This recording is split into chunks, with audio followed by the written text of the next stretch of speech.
Hey y'all, so this YouTube channel is about homicide and hookah with a little bit of horror. It's where I smoke my hookah and I tell you about some homicide or I tell you about something that's horrifying. So let's get into it. So today, I want to tell y'all the story of Lita Mcclinton, who was a Georgia socialite, but she died by delivery now. Lita was born on January the 7th of 1952, and she was the daughter of Joanne and Emery Mcclinton. Joanne was a Georgia state representative, and Emery, he was a Georgia officer. So Lita, she kind of came from money because her family was a prominent black family back in the day. So Lita, she went to balls, she went to like cotillions and parties and stuff. She was a socialite back in the day in Atlanta. And she just kind of was an it girl. So she did graduate from Spelman, and she also had a passion for fashion. With that passion for fashion, she got a job at a boutique called T. Ellis. And while she was working at the boutique, a man by the name of Jim Sullivan walks in. And when he seen her, he just was like, okay. Because, like, she was kind of a person that people did flock to. People described her as, like, being elegant, having charisma, being a charming person, just being a bubbly kind of person. And, like, she was, you know, kind of just the it girl. And she was in the it crowd. So they began to date. Now, Jim was 10 years older than Lita. At the time, Lita was 24 and Jim was 34. So they began to date. She ended up bringing Jim home to her family, and the daddy was just like, nah, I don't want my daughter to date you. I want better for my daughter, and yada, yada, yada. And he knew how interracial couples were looked at. He knew how people looked at interracial couples and how people took interracial couples. And just 3 years before them even dating, before them even meeting, interracial couples had just became legal. So the daddy was just like, yeah, no, I don't want this for my daughter. But you know, like when y'all folks tell you don't do something, it kind of make you want to do it harder. I'm pretty sure Lita did like Jim, but when her daddy just kept saying no, no, no, no, she probably was just like, you know what? Yes, I'm gonna do it. So they began to keep dating. They kept dating. They kept dating. And so one day Jim was just like, will you marry me? But he also says, I've been married before and I got 4 kids, but will you marry me? So you're not finna just say that sentence and act like you didn't say it and proceed to say some more sentences. Like, let's double back and talk about what you just said. So he also tells Lita, oh yeah, I want you to sign this prenup too. So Lita just like, I don't need your money. Number one, because I come from money. Now, Jim, he really didn't come from money, but he had some money because his uncle did give him a beverage company, and Jim ended up selling it, and he gained $5 million from selling that company. But Lita didn't need his money, so she's just like, number one, I don't need your money, and number two, we in love. Like, I don't see us getting a divorce. I don't see it ending. So yeah, I'll sign whatever you want me to sign. Sure, why not? So Lita, she ends up signing the prenup. So they move to Florida, Palm Beach, Florida, and Jim decides he wants to buy a house between the Trumps and the Kennedys. And it's just like, sir, yeah, you got your little $5 million, you got your little settlement, but $5 million is nothing but to a Trump. $5 million is nothing to a Kennedy. Like, them people have generational wealth. You just got this little wealth off of a soda company, but cool. So they would try to go to parties and stuff like that because at this point, Jim wanted to be in the in crowd too. And he knew that Lita was a socialite back in Georgia. So he thought Lita could possibly, you know, help him reach the social status and the social climb up the social ladder that he wanted to do. So Lita, she tried to, you know, clean him up and, you know, kind of have a way that he can, you know, get into the parties. But Lita knew about the inner circle in Atlanta around her people, around black wealthy people. She really didn't know the code for the wealthy white people in Florida. So they go to the parties and people looking at him, looking at her, because they already like, okay, who is this new kid on the block? He ain't got as much money as we got. He think he do, but he really don't. Then he got a black woman. Well, who are they? Who is he? What is going on?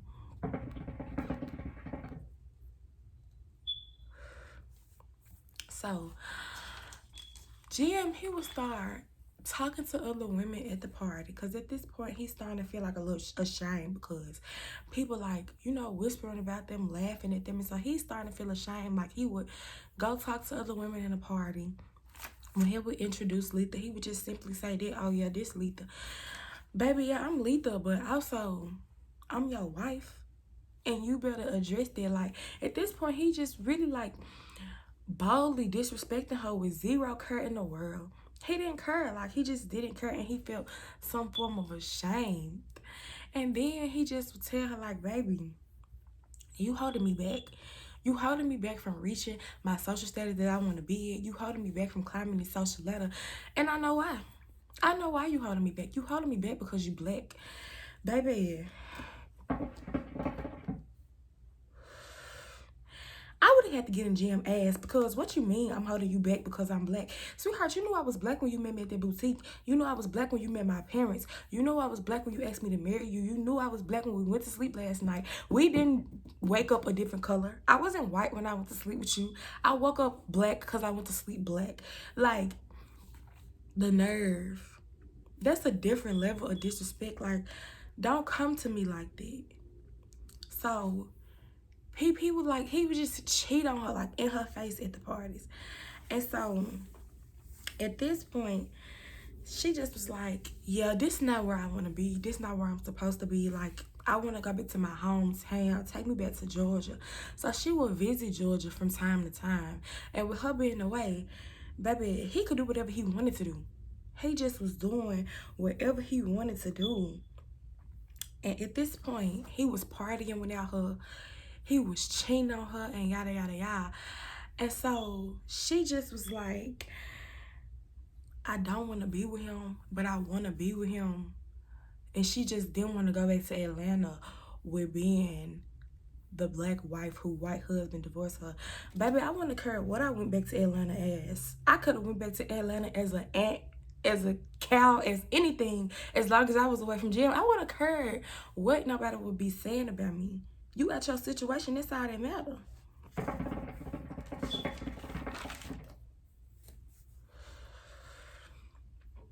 So she didn't want to go back to Atlanta, known as the black woman who white husband divorced him, and who divorced her, and she also still loved him. Like, she just thought, oh, maybe it can go back to how it used to be, or maybe it can get better. Baby, when you see them red flags, pack your bags. And that's a fact. Pack your bags when you see them red flags. And he slick wanted her to stay too, because it was kind of beneficial to him financially, because he made up a post-nuptial, because the prenup that I told y'all about earlier, she ended up ripping it up. So he made a post-nuptial agreement, and that stated that if she was to leave, he would have gave her $2,500 a month. But at this point, she just was like, you know what? Enough is enough. I just want to go back home. I just want to go back home. And at this point, I want a divorce. So she goes back to Georgia. And so the divorce is starting, you know, to take. And she just like, at this point, yeah, I kind of want everything too. I want the condo. I want the house, etc. I want half of your assets, because we was married for 8 years, damn near 10 years. But he was like, nah, you not getting nothing. You ain't getting nothing.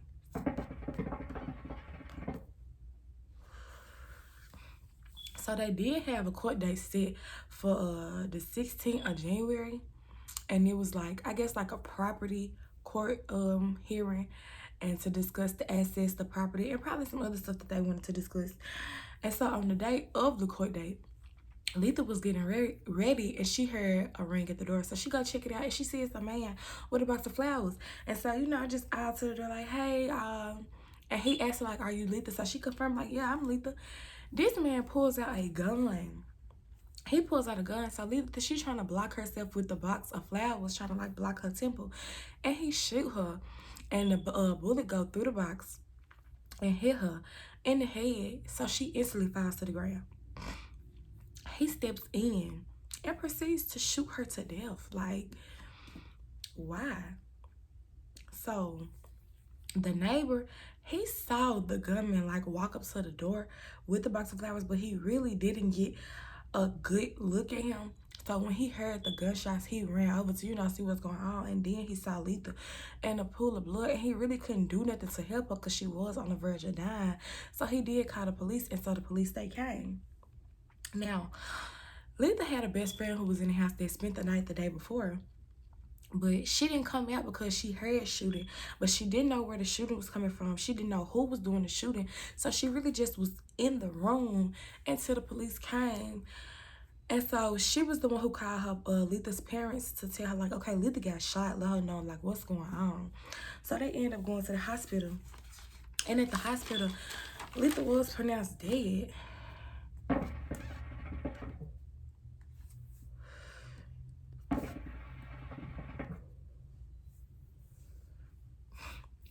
So, of course, when somebody died, they gonna question their spouse if they have a spouse or they close to kin. So, they question Jim. But baby, Jim, he had himself an alibi. And his alibi was he was on a date. Yeah, I hate Jim. But Jim, he was on a damn date.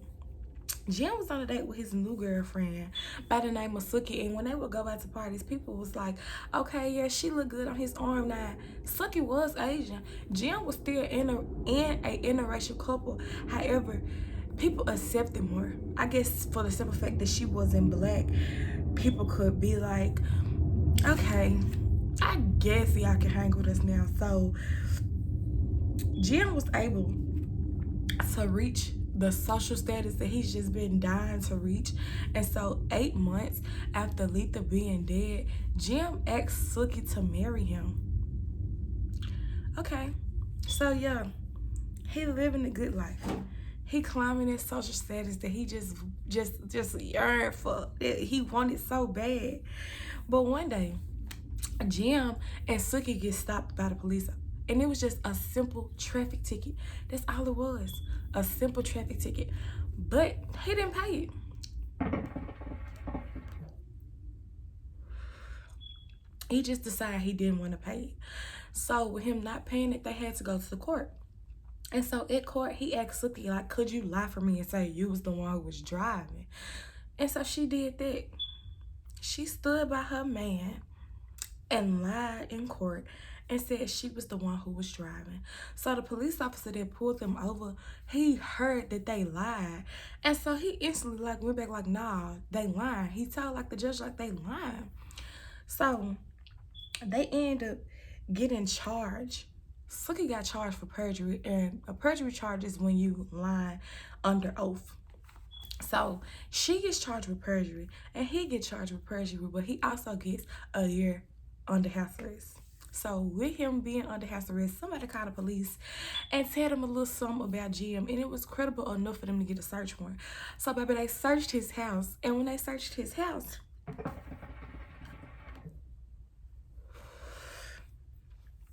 they found guns that was not registered in his name.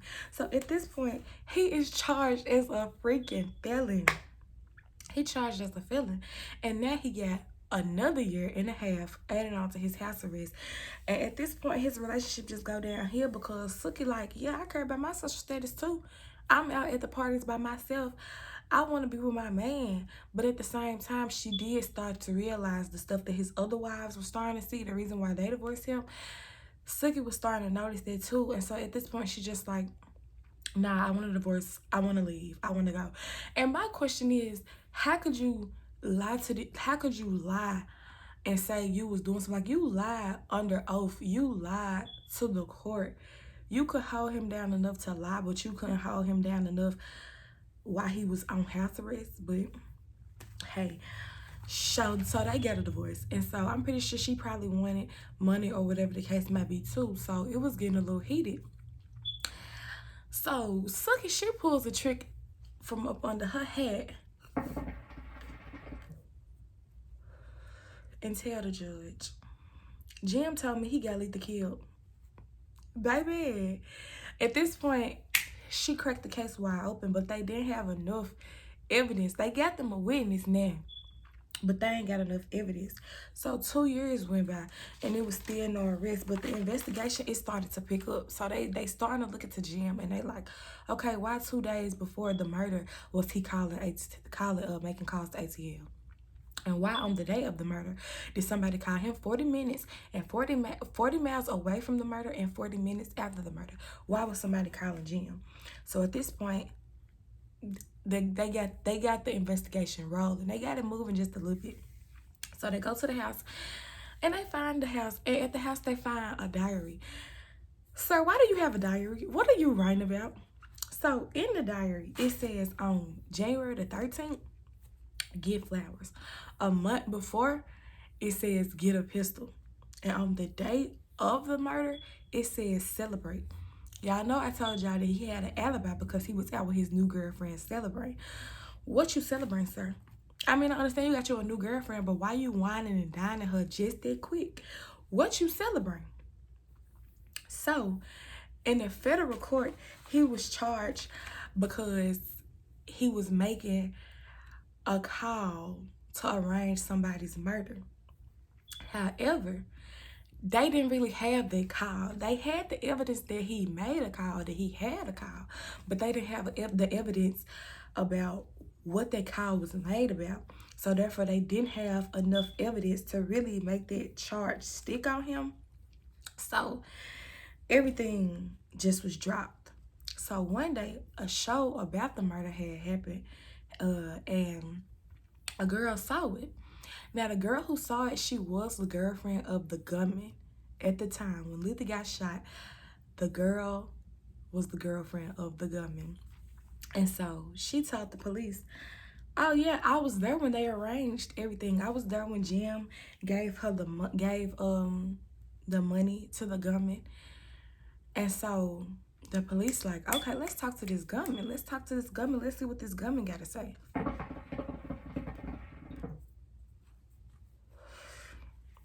So the gunman name was Tony. And so the police, they talked to Tony. And when they talked to Tony, baby, Tony told everything.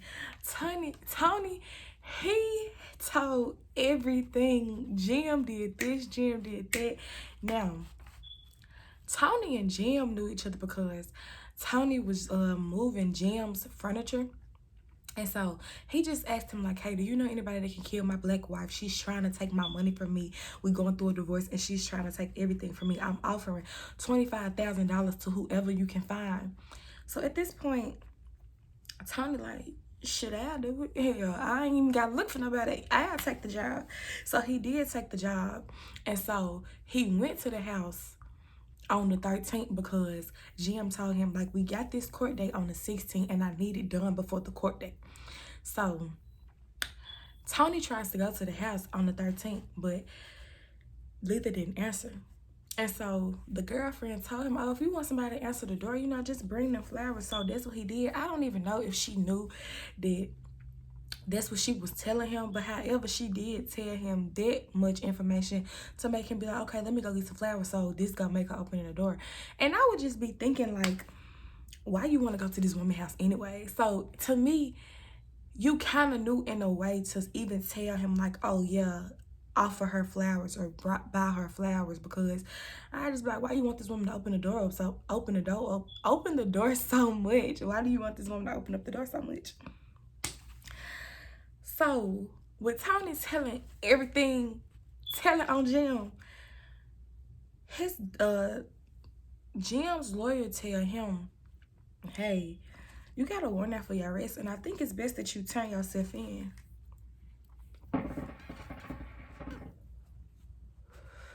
Jim didn't want to do that. Jim decides he goes on the run. Baby, he goes on the run for 4 years. He goes on the run for 4 whole years. He's going from country to country on the run. And so at this point, the FBI want him. The FBI want him. And so he was aired on the show, FBI's Most Wanted. And somebody else saw the show. And they was like, oh yeah, I know him. So they told on him. So he was in Trinidad and they locked him up. They held him in Trinidad. He just did not want to come back to Georgia and be held for his decisions that he made. So, 20 years after the murder of Lita, he finally was held accountable for his actions. And so they brought him back from Trinidad to Georgia, and he was in court. Now, Tony, baby, you know I told y'all, Tony told everything. So, of course, with them telling everything, he had to cut that deal. He had to cut that deal.